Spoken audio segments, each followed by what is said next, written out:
LaCroix, author, short writer, film producer extraordinaire. Welcome to the show, man. You made it. How you doing? Good. I'm happy to be here. How was the trip in? Hot. It was hot. Traffic, It was hot out today. there. It was definitely hot today. How the gas prices? They getting at you yet? It's still skyrocketing. Yeah, Ridiculous, huh? Right. Man, gas so high, I drives in reverse. But that's here nor there. You know, I try to get some of my money back any kind of way I can, man. Hey, man, but thank you for coming to the show, man. This is we're gonna talk about some books. Okay. You know, you're a short story writer, poet writer. You have 2 books out. Right. Before we get into the books, let's talk about Hartley. Let's do it. So, where you from? From out here, from Oakland. Man, out here. Where are we? Oakland. Raised out here. I was actually born in Liberia. I was only there for like 3 months and came out here. And They stole you? we had to get away. It was a coup. We had to get away. We were surviving. Oh man, don't mind me. I got away. He the new kind. Right. All right, you was born in Liberia for 3 months, so you probably don't remember none of the street roads out there. And then you was your parents was over there, or they were Liberians? Pops was Liberian. Mom, she from Kansas, from the States. Okay. So mom just took a trip, met Pops. This is before like Facebook and all that Yeah. stuff and Black Planet. There you go. Right. So somehow, some way, you know. Oh, you came over here, so then they migrated right here to Oakland, California. Okay, so what high school? St. Elizabeth. Man, that ain't no Oakland High School. We talking about Max, Castlemont, Tech, Skyline. I know we took Oakland a castle High. on that when I played football, man, like 26-0. St. Man, but, Elizabeth. Okay. Hey, you did say he write books, so that's why you ain't go to none of those schools, huh? All right, no offense to any other Oakland schools. Don't be up there getting me no hate mail. So you have any siblings, man? 2 brothers, man. Okay. Mark Gibson, he's out in Atlanta. My mom's Betty. My Okay, older don't brother give some Robbie, shout-outs. R.I.P. Died in a car accident. Oh man. That's it. So everybody else out here is family, friends, but family. You know. Okay, cool. Any special shout outs you want? Let's get, because brothers, we got to give our shout out. My Aunt Bev. This is your shout out My time. Aunt Bev, man, and my brother D, and my Uncle brother Bev, Armand, and brother my brother D. Irv, and that's it. Okay, what's up? Okay, now let's get in. Let's talk about these books, man. Before we start mentioning the 2 books, what inspired you to want to be a writer? Oh, I always liked it, man. Always liked really just putting my stuff on paper. Mm-hmm. You know, not too much of the whole performing. Never really been up there performing and stuff, but definitely always like behind the scenes writing. Okay. Like that. When you write, I mean, where your stories come from? Your short story. Where majority of your stories come from, and where you get your energy from when you got that pencil on that pad? Style, man. I've seen a lot of wild things, a lot of wild jobs. Moved around all around the country. Mm-hmm. Yeah. And so a lot of this stuff just comes natural. A lot of stuff just comes natural as far as just things I've been exposed to, you know. Okay. Real comfortable with a lot of stuff, man. Seen a lot of wild things, so. Do you write about politics or, anything like that? Or do you tend to shy away from that type of stuff? After this last thing with, I tend to shy away Okay. From political views as far as really going with one thing versus another. Okay. So you more of inspirational. No, I'm more just things that just make you really think. You know, Okay. I'm into just a lot of surprise endings. A lot of like I'm a big fan of like Rod Serling. So Okay. a lot of my stuff is like psychological horror. So Yeah. it's not really monsters and stuff, man, that you would think of as far as werewolves or vampire stuff like that. It's more about the things we create. Okay. As people, you know, our own fears, our own hurdles we create, our own limits that we really put on ourselves of the unknown. Okay. I'm from the inner city, and so do you have any stories that relate to some of the struggles that the cats in the inner city? Yeah, the second book is called The Bay Area Novel. It's all these short stories are crazy, like things that can happen to just anybody, you know, but people don't talk about it. And every story in there takes place in a different city in the Bay. Well, since you mentioned it, let's pick up this book right now. It's called Legend of Medina Celeste, the Bay Area novel, not the American novel. The Bay Bay Area Area novel. This is the book we're gonna talk about. Okay, well tell us about what inspired you to write that book. Oh, the stories, man. I've seen so many crazy things, and people's like, you need to really just start writing your stuff down, man. It's like, So I just started writing stuff down. So is this did you like personally write every dot? Yeah. You edited it, you punched, so this is all you. Yeah, couple typos, yeah.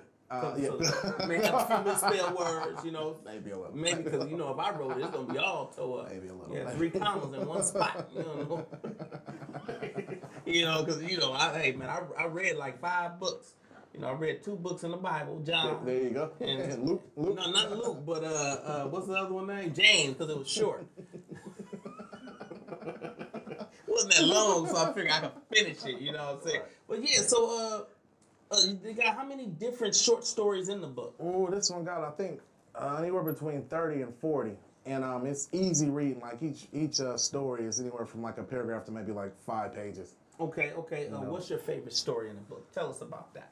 I don't really have a favorite story, but I could think of here's the opener. Here's the opener. I had a bookmark. The story takes place in Batesville, Georgia, in one of the airport bars. Okay. All right, it's just the opening paragraph. As quick as a rolling quarter can light up a slot machine, the start button is hit and the arcade is open for both business and pleasure. But what's the devil to do on its playground? It isn't as fun as it used to be. Where's it to go? When Vegas is out of luck, Amsterdam is out of highs, New York loses its sense of fashion, and the ladies of New Orleans stop dropping tops of beads. There's only one place left to go, the chocolate city of Atlanta, which sits pretty in the peachy state of Georgia, where opportunity can knock at any second of any minute, during any hour of any day. The only catch is you got to pay to play. Nothing's free. Speaking of players, a gamer just stepped on the scene. Let's get ready to keep score. And as tempting as a split second sounds, remember this, don't blink. Oh, that's just a taste. That's just a taste. And what stands out to me, you got to pay to play. That's basic. That's you. Right. And you came up with that sitting at the airport. Right. Waiting, I know how long them lines can be, how long you be at the airport. So you got a lot of time to write. So nowadays, people are going to the airport writing books. Nowadays, they are. Right. That's what we do. It takes that long. Hey, man, I'm going to be here for a couple hours. I might as well write a book. Might as well. All right. Woo! That's funny. Okay, let's talk about this one, man. This is the Oysters Perpetual. Perpetuals. Mm-hmm. I created that title because it's pretty much like that's what a tick tick tick stops inside like a Rolex watch. So it's timeless. It's a book of poetry. Mm-hmm. Half of it is pretty much just like love spells, man. Okay. So ladies like it. Fans love it, right? So if they're looking for a little romance, you want to get the oysters. Right. Okay. That is an aphrodisiac. Exactly. So oysters, professional. Okay, I get it. I see where you was going. Yeah, it's emotion, perpetual. Yeah. You want to get in the mood, eat you some oysters. There you go. You better read some oysters. You know what I mean? So this is a book of poetry, novel, and romance. And right before you start writing your poetry, do you have to get into a state of mind, or you just sit back and put your hand on the pen and start writing? Oh, it could just be a phrase I might hear, some music, and after that it's just going over and over and over till it's just right, till it feels just right, till it sounds just right, and then it's done. Hartley Croy, author, short story extraordinaire. He is our guest today. Let's get a little spiritual, man. Are you religion in any way? I was raised Christian. I would definitely say I'm more spiritual. Okay. Definitely say that I'm open to a lot of sayings, a lot of quotes, a lot of philosophies from different religious beliefs and practices. Okay. I'm heavy into balancing. I'm heavy into grounding. I'm heavy into vibrations. I'm heavy into that. Did you translate some of that into your writing? Right, yeah, right. I did. Okay, so sometimes you get, I'm going to go ahead and give Jesus a little shout out right here. I'm going to thank the Lord for this body right here on your romantic side. Okay. Let's get back to I'm very interested in the Bay Area novels, because you said it's the Bay Area novels, right? But you was Bay talking Area. about Atlanta. Yeah, you know, That ain't Bay Area. right, but the plane ride was coming from the Bay. The Bay. That ain't Bay Area. I was at Atlanta, Georgia. I got other stores that take place in specific like barbershops in Oakland, specific bars in Vacaville, specific things right on East 14, specific places right in Vallejo, San Francisco. Yeah. Different stores. Like I said, Gamer, this cover is actually inspired from like the first Legend of Zelda. Remember the video game? Oh yeah. I was noticing that copy, Right. that legend. Every time I got stuck in that room, got that little coconut on. There you go. It took you a few hours to get back to get that thing up. Now you got to figure out the pattern to get back to where you were. Gotta save It Zelda. took me 3 years to figure that out. That's that old school Zelda. Yeah, I was yeah, the wondering when first that was one. coming out. Oh, we got posters right here. Right. I guess these posters for sale too, right? That's all I really got right now. Well, we're gonna show you, you know, low budget productions right now. You know what I'm saying? Yeah.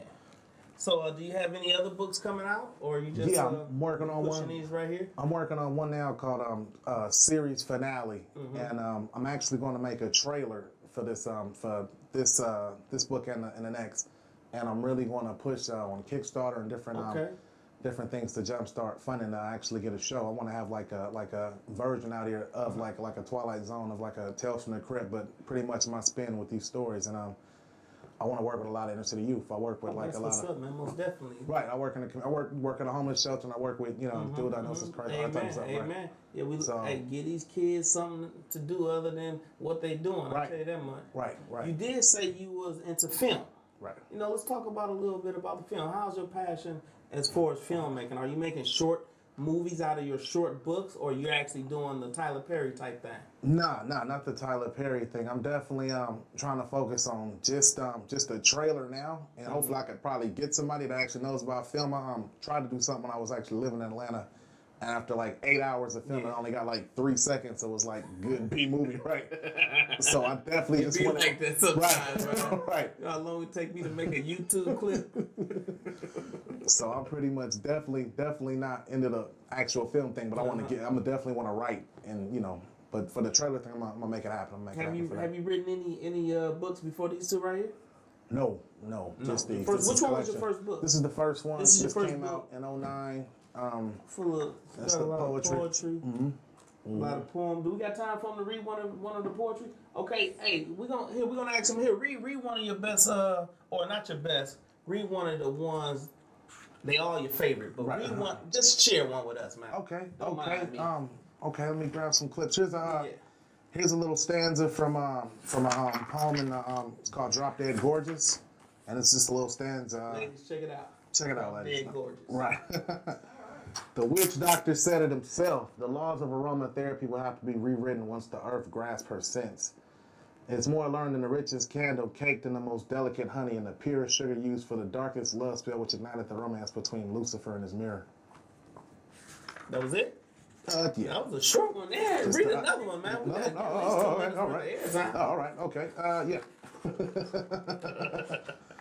me see. What's another? So you don't actually perform these poems. You just write. Right. So let's just play with it a little bit. So I purchased your book, right? I study, memorize your poem.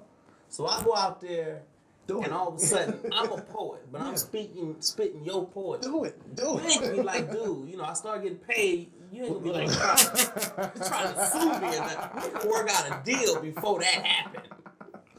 Yeah, we got to work something. I could be a poet, but you could be my ghostwriter. That'll work. All right, That'll work. Ghostwrite the poet. That'll work. All right, yeah, okay. I'm gonna purchase that book before you leave today, and I'm gonna take you up on that offer. All right, I'm gonna give you a credit. I'm gonna give you a credit after I'm gonna give you a credit if I bomb.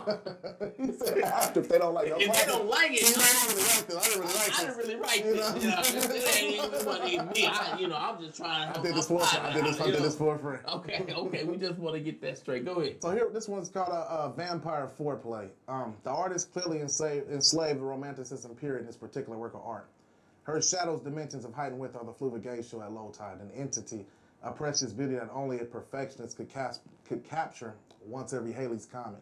It's sensual, like a ballerina pivoting or a global award-winning drama scene caught with enhanced real-life emotions that speak slowly with a thick Creole accent. The sexual parts of her body are the deity's creativity at its maximum output, pushing the psychic capacity of their brain activity to the edge of its potential. It's shapeless, like sounds from wind bells and Egyptian symbols chiming together, and undead like vampire foreplay.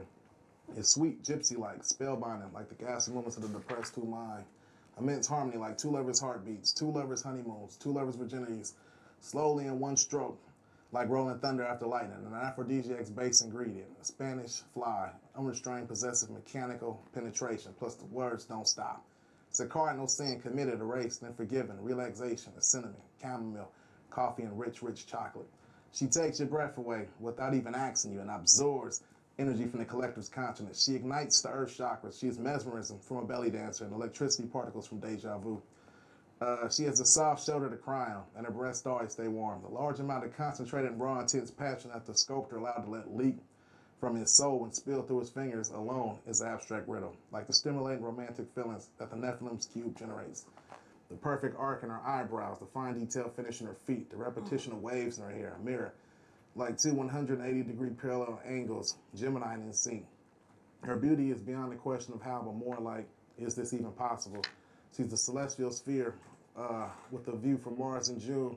She's the siren covered in black pearls, giving birth behind the waterfalls on the dark side of Neptune.